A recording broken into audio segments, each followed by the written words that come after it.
Crisco vegetable shortening is a popular choice for many dessert recipes. It is great for making frosting fluffy, making it a top choice for many bakery frostings. If you are looking for a great bakery recipe with Crisco frosting, this video has just that.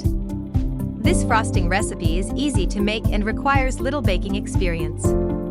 It is the perfect addition to any of your homemade baked goods. It is sure to be a hit at your next party. What you will need for Crisco frosting. Ingredients: 2/3 of a cup of Crisco all vegetable shortening, 1½ teaspoons of vanilla extract, 1/4 teaspoon of salt, 4 cups of powdered sugar, 5 to 6 tablespoons of milk. Equipment: to prepare this frosting you will need a large bowl and an electric mixer. Step-by-step instructions for Crisco frosting. Step 1.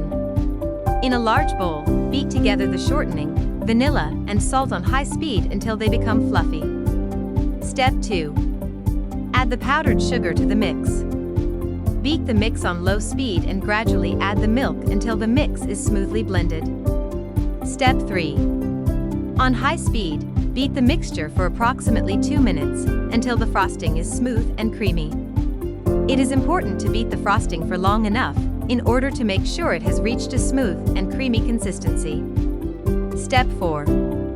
This frosting comes out white, so you can add food coloring to achieve your desired shade. Any leftover frosting should be stored in the fridge for up to 1 week. Tips and tricks for Crisco frosting. Using Crisco instead of butter in a recipe allows the frosting to become more stable, have a longer shelf life, and withstand heat better. Crisco is also cheaper than butter.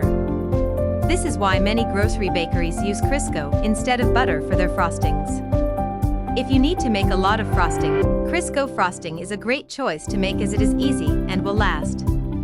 Crisco frosting is also great to make if you are in a hurry, because you don't have to worry about waiting for butter to thaw. If you have leftover frosting you have been storing in the fridge, it is best to let it thaw out till it reaches room temperature. This will make the frosting easier to use when you are decorating your baked goods. Frosting made with Crisco tends to be easier to pipe than butter-based frostings. This smooth and creamy Crisco frosting recipe is a great one to add to your recipe book. It is simple to make and is bakery quality, making it a win-win. Your family and friends are sure to love it and will be asking you for the recipe. This Crisco frosting is sure to meet your sweet cravings. If you tried this frosting, please share your experience making it. Please comment if you enjoyed this video or have any remarks regarding this recipe. If you liked this video, don't forget to like and subscribe.